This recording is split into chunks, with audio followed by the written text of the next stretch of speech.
Como que funciona a cafeína no nosso organismo? Para você entender como que a cafeína atua nos principais mecanismos centrais e periféricos do nosso corpo, é importante que você entenda sobre a adenosina. A adenosina ela é uma molécula que é composta por uma ribose, é um carboidrato, e também é composta por uma adenina, que é uma base nitrogenada. As duas juntos eu tenho então a adenosina. A adenosina ela desempenha diversas funções no nosso corpo, inclusive no cérebro. Com certeza você já ouviu falar que a cafeína ela é um estimulante. Sim, de fato ela é porque ela é uma xantina. Então ela atua diretamente sobre o nosso sistema nervoso central, tornando o nosso sistema nervoso central mais atento, mais ligado, mais acordado. Em contrapartida, a adenosina ela é uma substância, ela é uma molécula que faz com que se tenha o quê? A sensação de sono, pois ela inibe a excitação do sistema nervoso. Ou seja, cafeína e adenosina, elas têm funções contrárias, elas são antagonistas. O que acontece então? A adenosina, ela se liga a um receptor específico no nosso cérebro e faz você ter a sensação de sono, a sensação de calma, de tranquilidade, enquanto que a cafeína, ao se ligar no receptor da adenosina, ou seja, é o mesmo receptor, a cafeína faz o processo contrário. Ela estimula o sistema nervoso central, ela excita o sistema nervoso central, fazendo com que haja o estado de vigília, mais atenção, mais acordado, digamos assim. Ou seja, dentro do nosso cérebro nós temos células específicas. Essas células que ficam no nosso cérebro, nós temos receptores específicos para a adenosina. Esses receptores, é claro, eles estão esperando receber o quê? A adenosina. A adenosina, ao se ligar no seu receptor, faz com que você tenha a sensação de cansaço, a sensação de sono e assim por diante. Então, esse receptor espera a adenosina. Agora, a cafeína, ela faz o quê? Ela se liga no mesmo receptor que a adenosina. Uma vez que a cafeína ela se liga ao receptor da adenosina, o que acontece? A adenosina deixa de atuar, logo você perde a sensação de cansaço. Logo você perde a sensação de sono. O que acontece então? A cafeína ela bloqueia o receptor para a adenosina. Com isso, a cafeína então ela estimula o corpo como um todo. Hoje a gente sabe que a cafeína ela é um dos compostos mais utilizados no mundo, é a xantina mais utilizada no mundo. E o Brasil é um dos países que mais consomem cafeína, seja por meio do café, do chá ou até mesmo em refrigerante que é encontrado cafeína. Portanto, a cafeína, se utilizada em doses corretas, bem controlado, ela traz diversos benefícios para o nosso corpo. Inclusive, na população idosa, já é nível de evidência que a cafeína pode trazer diversos benefícios quando a gente pensa na cognição desse idoso. Por exemplo, na memória, na atenção, na aprendizagem, entre outros benefícios.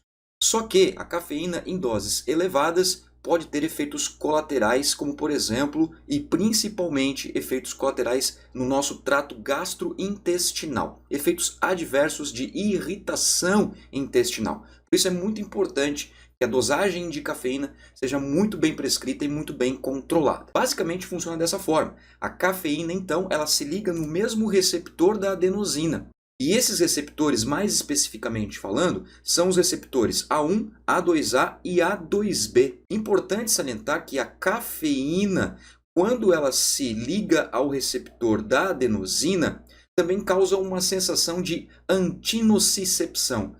Antinocicepção significa redução da percepção da dor. Significa que você fica menos sensível à dor. Se nós levarmos, por exemplo, isso para o exercício físico, a cafeína, então, ela pode ter um efeito na redução da percepção subjetiva de esforço em qualquer intensidade de treinamento. Isso é muito interessante. Inclusive, é um dos efeitos principais da cafeína, a redução da sensação da percepção subjetiva de esforço. Isso significa que o exercício que era para ter uma intensidade X, o indivíduo vai sentir essa intensidade X e um pouquinho a menos do que aquela intensidade prescrita. Dependendo da estratégia do profissional que está trabalhando com esse atleta, com esse praticante de exercícios físicos, isso pode trazer benefícios para o desempenho, para a performance e até mesmo para a estética.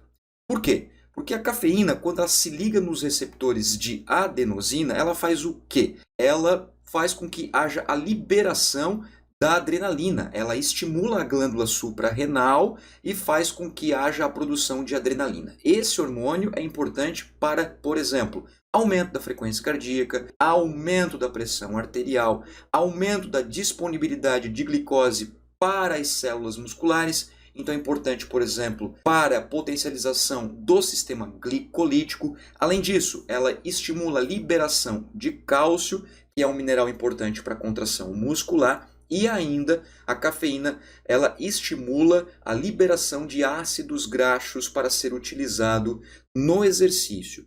Isso significa dizer que, dependendo da intensidade, dependendo do volume, e é claro, de quem é esse indivíduo, porque a cafeína também ela é sensível às concentrações prévias de cafeína que já existe no corpo.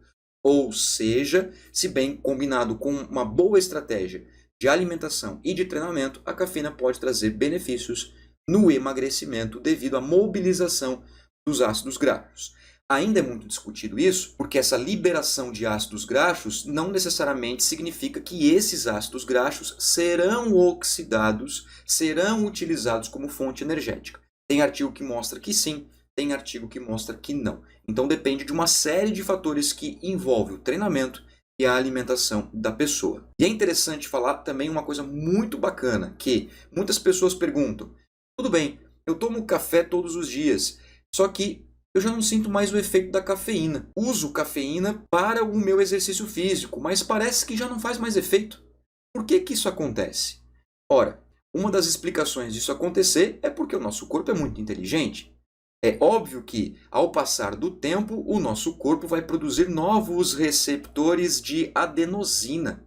Se novos receptores de adenosina vão sendo produzidos ao longo de um período de tempo, principalmente com o uso contínuo da cafeína, o que vai acontecer? A adenosina passa a ter novos receptores para se conectar.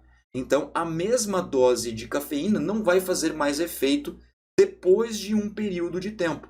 O que as pessoas geralmente fazem, às vezes intuitivamente, às vezes sem perceber, aumentam a ingestão de café, de cafeína. Principalmente pessoas que gostam do cafezinho, como grande parte dos brasileiros. E aí é que começa a ter os problemas como, por exemplo, irritação gastrointestinal, aumento da insônia, problemas para dormir, cair no sono profundo, outras situações que podem acontecer, aumento da irritabilidade, da apatia e também um aumento da ansiedade. Tudo isso pode acontecer com dosagens elevadas de cafeína. E também nós temos o contrário, quando a pessoa ela toma café, toma cafeína e zera a ingestão de café, o que começa a acontecer? A abstinência. Começa a acontecer, por exemplo, dores de cabeça, sonolência diurna, justamente porque está fazendo falta a cafeína para se conectar aos receptores. Ou seja, a adenosina vai se conectar aos receptores que antes eram utilizados pela cafeína e vai aumentar a sensação de sono que, inclusive, nos primeiros dias, nas primeiras semanas, é mais forte essa sensação de sono quando comparado antes do início do uso da cafeína.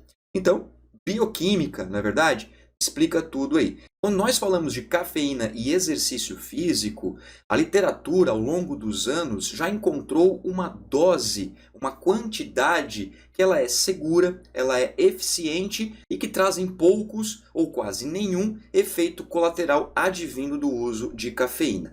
A dosagem é de 3 a 6 miligramas por quilograma de peso corporal. Não é considerado a estratificação da composição corporal. É o peso total do indivíduo, é a massa corporal do indivíduo. Aquilo que o indivíduo sobe na balança e é registrado como um peso. Então, não tem diferença para o indivíduo que tem 20% de gordura, comparado a um outro que tem 15% de gordura, e esses indivíduos têm o mesmo peso, por exemplo, 80 kg. Vai levar em consideração a mesma dosagem. 3 a 6 miligramas por quilograma de peso.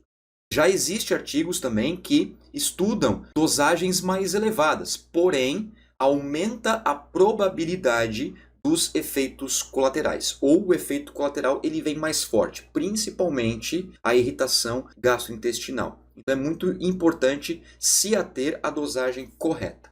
Menos do que 3 miligramas, praticamente não se tem nenhum efeito. E é claro que essa dosagem de 3 a 6 miligramas por quilograma de peso é por dia. Então essa dosagem corresponde a um período de 24 horas. Para ficar mais claro para você, então, eu vou trazer aqui um exemplo prático. Uma mulher de 50 quilogramas. Ela quer utilizar cafeína para melhorar a sua performance, porque ela está querendo melhorar o rendimento. Vamos supor que é uma pessoa que quer começar a competir e assim por diante. 50 quilogramas. Se utilizar 3 miligramas por quilograma de peso, eu vou ter uma dosagem de 150. Se for utilizado 6 miligramas por quilograma de peso, a dose vai ser 300 miligramas por dia. Isso por dia. Agora vamos para um exemplo masculino, 80 quilogramas. Utilizando a dose de 3 miligramas, eu tenho 240 miligramas. E usando 6, a dose 480 miligramas por dia. Repare que tanto este exemplo quanto este é levado em consideração apenas a massa corporal da pessoa. Não é levado em consideração massa gorda, massa muscular ou qualquer outro componente da composição corporal. Ou seja, se utilizar essas dosagens nesses exemplos, teoricamente, essa dosagem ela vai trazer benefícios e vai ser segura para os indivíduos que estão consumindo o produto. Se, por exemplo, for feita uma dosagem maior, vamos supor que essa dosagem tenha sido 8 miligramas por quilograma de peso. Para essa mulher pode chegar a 400 miligramas e para esse homem pode chegar a 640 miligramas. Pode ser que o benefício seja superior a 6 miligramas, porém o efeito colateral tende a ser mais agravado pelo uso excessivo da cafeína quando comparado com 6 miligramas. Então tem que ter muito cuidado, muita tranquilidade ao utilizar as dosagens de cafeína. Tranquilo? Só que tem uma coisa muito importante também que é preciso ser falado. No esporte, no alto rendimento, as coisas são um pouquinho diferentes quando a gente olha para a saúde e qualidade de vida. Muitos desses atletas, desses participantes das pesquisas, utilizam doses elevadas de cafeína logo de uma vez só. Então, por exemplo, um homem de 70 kg com 6 miligramas de cafeína por quilograma de peso. Então, tenho lá 70 kg vezes 6, 420 miligramas. Isso é feito em uma dose única. E, dependendo do tipo do estudo, dependendo do objetivo do artigo científico, vai fazer lá um teste físico ou até mesmo um treinamento. Agora, o que acontece? Existe recomendação para a saúde e qualidade de vida, que é a seguinte. A dose ela tem que ser no máximo 200 miligramas. Se eu voltar aqui nos exemplos que eu dei para você, desta mulher e deste homem, 50 kg e 80 kg, veja o seguinte. Se essa mulher optar por 6 miligramas por quilograma de peso, a dosagem por dia vai ser 300 miligramas. Só que, se essa dosagem for feita de uma vez só, eu corro o risco de aumentar o efeito colateral, mesmo que essa dosagem aqui esteja dentro da recomendação. Mas por que isso acontece? Porque ela, absolutamente falando, em uma dose única, ela é maior do que 200. Por isso tem que ter bastante cuidado, saber avaliar bem. Pode ser que sim, pode ser que não. Para ficar tudo certo, tudo tranquilo, o que dá de fazer? Reparte essa dose aqui. Ao invés de fazer uma dose de 300, faz duas doses de 150. Pronto, eu sigo as recomendações da literatura e consigo, por exemplo, seguir esta recomendação de 200 miligramas. Aqui no caso do masculino, a dosagem mínima já é superior a esse 200. Então eu posso simplesmente repartir em duas de 120. Agora, olha essa aqui. Se eu observar essa dosagem de 480, mesmo que eu reparta em duas, eu vou ter duas de 240. Então, o que pode ser feito aqui? 3 ou até mesmo 4 doses. Por isso é muito importante saber avaliar. Agora, quando é atleta, quando é um esportista, quando é um indivíduo avançado, teoricamente, essa dosagem aqui não vai trazer tantos efeitos colaterais assim, a não ser que seja doses realmente muito elevadas, como por exemplo 10 miligramas, 12 miligramas por quilograma de peso de uma vez só. Aí realmente é provável que o indivíduo tenha alguma irritabilidade gastrointestinal, inclusive logo nas primeiras 2 horas após essa ingestão. Quando a gente fala de exercício físico, a cafeína parece ter bastante benefício quando ela é utilizada em torno de 30 minutos ou 1 hora, ou seja, entre 30 a 1 hora antes do treinamento. Se eu tenho um treino, por exemplo, às 3 horas da tarde, eu posso tomar cafeína ali em torno de 2 e 2h30 e ir para o treinamento. Então a literatura também discute essa faixa de tempo mais ideal, mais interessante para poder utilizar para fins ergogênicos durante o exercício físico.